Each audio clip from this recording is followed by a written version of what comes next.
या देवी सर्वभूतेषु मा गौरीरूपेण संस्थिता नमस्तस्यै नमस्तस्यै नमस्तस्यै नमो नमः। श्वेते वृषे समारूढ़ा श्वेतांबरधरा शुचि महागौरी शुभम दधात महादेव प्रमोददा। अर्थात जे सफेद नंदी पर सवार छे, જેમણે સફેદ વસ્ત્રો ધારણ કર્યા છે, જે નિત્ય પવિત્ર છે અને મહાદેવને અત્યંત આનંદ આપનારી મહાગૌરી દુર્ગા દેવી મારું કલ્યાણ કરે। શારદીય નવરાત્રિમાં નવ દુર્ગાના 9 સ્વરૂપોની કથાનું શ્રવણ કરતા આજે આપણે નવરાત્રિના 8મા દિવસે પહોંચ્યા છીએ। આજે નવરાત્રિનો 8મો દિવસ એટલે માતા દુર્ગાના મહાગૌરી સ્વરૂપની પૂજા અર્ચનાનો દિવસ છે। આ દિવસે માતા મહાગૌરીની પૂજા કરવામાં આવે છે અને આ દિવસને દુર્ગા અષ્ટમી તરીકે પણ ઓળખવામાં આવે છે। નવરાત્રિની મહાઅષ્ટમી તિથિ અત્યંત મહત્વપૂર્ણ છે। આ દિવસે કન્યા પૂજન કરવામાં આવે છે, એટલે કે કન્યાઓની પૂજા કરીને તેમને સ્વાદિષ્ટ ભોજન કરાવવામાં આવે છે। ભિન્ન ભિન્ન પ્રકારની ભેટો અને ઉપહારો આપવામાં આવે છે અને તેમની પાસેથી આશીર્વાદની યાચના કરવામાં આવે છે। તો ચાલો આપણે દેવી દુર્ગાના 8મા સ્વરૂપ માતા મહાગૌરીની કથાનું શ્રવણ કરીએ। તો કથાનું શ્રવણ કરતા પહેલા તમે મારી ચેનલમાં નવા હોય તો ચેનલને સબસ્ક્રાઇબ કરી નોટિફિકેશન ઓન કરી દેજો, જેથી આવનારી કથાઓની માહિતી આપ સુધી તુરંત પહોંચે। નવરાત્રિનો આ પવિત્ર તહેવાર માતા દુર્ગાના 9 દિવસોની શક્તિના સ્વરૂપોની પૂજા અર્ચનાનો તહેવાર છે। આ તહેવાર નારી શક્તિનું પ્રતીક છે। નવરાત્રિના 8મા દિવસે દેવી દુર્ગાના મહાગૌરી સ્વરૂપની પૂજા કરવામાં આવે છે। તેમનો રંગ અત્યંત ગોરો છે। આદિ શક્તિ શ્રી દુર્ગાનું 8મું સ્વરૂપ શ્રી મહાગૌરીએ કઠિન તપસ્યા દ્વારા આ ગૌરુ વર્ણ પ્રાપ્ત કર્યું હતું। આથી તેમને ઉજ્જવલા સ્વરૂપા મહાગૌરી ધન ઐશ્વર્ય પ્રદાયિની ચૈતન્યમય અને ત્રૈલોક્ય પૂજનીય જેવા નામોથી પણ ઓળખવામાં આવે છે। શિવ પુરાણમાં જણાવ્યું છે કે જ્યારે માતા પાર્વતીએ મહાદેવને પ્રસન્ન કરવા માટે કઠિન તપસ્યા કરી હતી, ત્યારે તેમની ઉંમર માત્ર 8 વર્ષની હતી। દેવી પાર્વતીનો જન્મ પર્વતરાજ હિમાલયના ઘરે થયો હતો।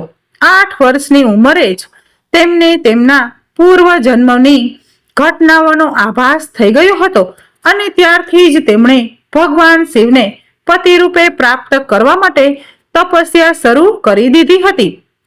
આ તપસ્યાથી દેવી પાર્વતીને મહાન ગૌરવ પ્રાપ્ત થયું અને ભગવાન શિવે તેમને પોતાની અર્ધાંગિની તરીકે સ્વીકાર કર્યો।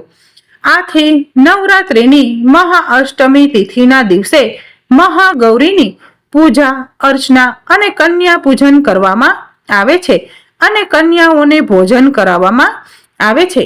આ દિવસે દુર્ગા સપ્તસતીના પાઠથી વિશેષ પુણ્ય ફળની પ્રાપ્તિ થાય છે। માતાની કથાઓનું શ્રવણ કરવાથી અનેક ગણું ફળ મળે છે। માતાનું સ્વરૂપ ગોરુ વર્ણ, સફેદ શંખ, ચંદ્ર અને કુંદના ફૂલ જેવું છે। તેમના વસ્ત્રો અને આભૂષણો પણ સફેદ છે। તેમની 4 ભુજાઓ છે અને તેમનું વાહન વૃષભ એટલે કે બળદ છે। દેવીના જમણી બાજુના ઉપરના હાથમાં અભય મુદ્રા છે, નીચેના હાથમાં ત્રિશૂળ છે। ડાબી બાજુના ઉપરના હાથમાં ડમરૂ અને નીચેના હાથમાં વરદ મુદ્રા છે। માતાનો સ્વભાવ અત્યંત શાંત અને નિર્મળ છે। માતા મહાગૌરીનું ધ્યાન, સ્મરણ, પૂજન અને અર્ચના કરવાથી મનુષ્યના તમામ પાપોનો નાશ થાય છે। તેમની આરાધના મનુષ્ય માટે સર્વોત્તમ કલ્યાણકારી છે। માતા મહાગૌરીની પૂજા અર્ચનાથી વ્યક્તિ સર્વ પ્રકારના પવિત્ર અને અક્ષય પુણ્યની પ્રાપ્તિ કરે છે। તેના પૂર્વ સંચિત પાપ કર્મો નષ્ટ થાય છે અને ભવિષ્યમાં પાપ, સંતાપ અને દુઃખ તેની નજીક નથી આવતા. તેમની કૃપાથી અલૌકિક સિદ્ધિઓની પ્રાપ્તિ થાય છે. માતા મહાગૌરી ભક્તોના કષ્ટોને ઝડપથી દૂર કરે છે અને તેમની ઉપાસનાથી અશક્ય કાર્યો પણ શક્ય બની જાય છે. ભક્તો માટે આ દેવી અન્નપૂર્ણાનું સ્વરૂપ છે. આથી પણ અષ્ટમીના દિવસે કન્યાઓના પૂજનનું વિધાન છે. તેઓ ધન, વૈભવ અને સુખ શાંતિની અધિષ્ઠાત્રી દેવી છે અને ધન, ધાન્ય, ભૌતિક સુખ સમૃદ્ધિની સાથે મોક્ષ પ્રદાન કરનારી દેવી માતા મહાગૌરી છે. આ મહાઅષ્ટમી તિથિના દિવસે માતા મહાગૌરી માટે ઉપવાસ રાખવો જોઈએ, કારણ કે જો તમે નવરાત્રિના 9 દિવસ ઉપવાસ ન રાખી શકો અને આ મહાઅષ્ટમીના દિવસે ઉપવાસ કરીને માતા ગૌરીની પૂજા અર્ચના કરો છો તો સમગ્ર નવરાત્રિના ઉપવાસનું ફળ તમને પ્રાપ્ત થશે. આ દિવસે દેવીના સિદ્ધ મંત્ર શ્રીમ શ્રીમ ક્લીમ હિમ વરદાય નમઃ નો જાપ કરવો. માતાને પ્રિય ભોગ તરીકે ખીર, હલવો, પૂરી, ચણા અને નાળિયેરનો પ્રસાદ ચડાવવો. જો તમે અષ્ટમીના દિવસે કન્યા પૂજન કરો છો તો 9 કન્યાઓનું પૂજન કરીને તેમને ભોજન કરાવવું. આ દિવસે ઘણા લોકો માતા મહાગૌરીને વસ્ત્રો પણ અર્પણ કરે છે. માતા મહાગૌરીની પૂજા દરમિયાન સફેદ મોર પીંછી અથવા પીળા રંગના પુષ્પો અર્પણ કરવા જોઈએ. આ દિવસે માતાને ચમેલી અને કેસરના ફૂલ પણ અર્પણ કરવામાં આવે છે. મહાગૌરીનું ગૌર વર્ણ કેવી રીતે પ્રાપ્ત થયું? શ્રીમદ દેવી ભાગવત અને શિવ પુરાણમાં માતા મહાગૌરીની કથાનું વર્ણન મળે છે. આ કથા પ્રમાણે જ્યારે માતા પાર્વતીએ મહાદેવને પતિ રૂપે પ્રાપ્ત કરવા માટે ઘોર તપસ્યા કરી હતી, ત્યારે તેમણે ઘણા વર્ષો સુધી કઠોર વ્રત અને તપનું પાલન કર્યું. આનાથી તેમનું આખું શરીર શ્યામ વર્ણનું એટલે કે કાળું થઈ ગયું હતું. પછી એક સમય એવો આવ્યો જ્યારે ભગવાન શિવ માતા પાર્વતીની કઠિન તપસ્યાથી પ્રસન્ન થયા અને તેમને પત્ની રૂપે સ્વીકાર્યા. ભગવાન શિવે માતા પાર્વતીનું ગંગા જળથી અભિષેક કરીને તેમને શુદ્ધ કર્યા. ગંગાજીના સ્નાન દરમિયાન દેવીનું એક સ્વરૂપ શ્યામ વર્ણનું પ્રગટ થયું, જે કૌશિકી દેવી તરીકે ઓળખાયું, અને બીજું સ્વરૂપ ચંદ્રમાની જેમ ઉજ્જવળ વર્ણનું પ્રગટ થયું. આ તપસ્યાથી દેવી પાર્વતીને મહાન ગૌરવ પ્રાપ્ત થયું અને આથી તેમનું નામ મહાગૌરી પડ્યું. વર્ષો સુધી કરેલી કઠિન તપસ્યા અને ગંગા જળથી કરેલા સ્નાનથી માતાનું રૂપ અત્યંત ગોરું અને કાંતિમય થઈ ગયું. માતાની આભા શંખ અને ચંદ્રની જેમ સફેદ થઈ ગઈ અને આ અતિ ગૌરવ વર્ણના કારણે તેમને દેવી મહાગૌરી તરીકે ઓળખવામાં આવે છે. દેવી મહાગૌરી અમોદ ફળ આપનારી છે. તેમની પૂજાથી ભક્તોના સર્વ પાપ કર્મો ધોવાઈ જાય છે અને અંતે મોક્ષની પ્રાપ્તિ થાય છે.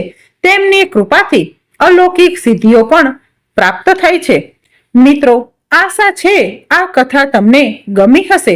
આજે નવરાત્રિની અષ્ટમી તિથિના દિવસે મહાગૌરીની આ કથા અહીં સમાપ્ત કરીએ છીએ. આવતીકાલે નવરાત્રિના 9મા દિવસે એટલે કે નવરાત્રિના અંતિમ દિવસે નવદુર્ગાના 9મા સ્વરૂપની કથા સાથે ફરી મળીશું.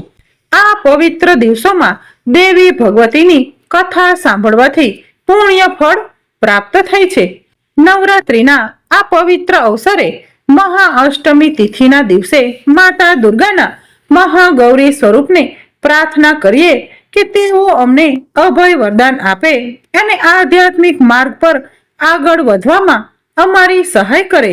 સર્વ મંગલ માંગલ્યે શિવે સર્વાર્થ સાધિકે શરણ્યે ત્રંબકે ગૌરી નારાયણી નમોસ્તુતે.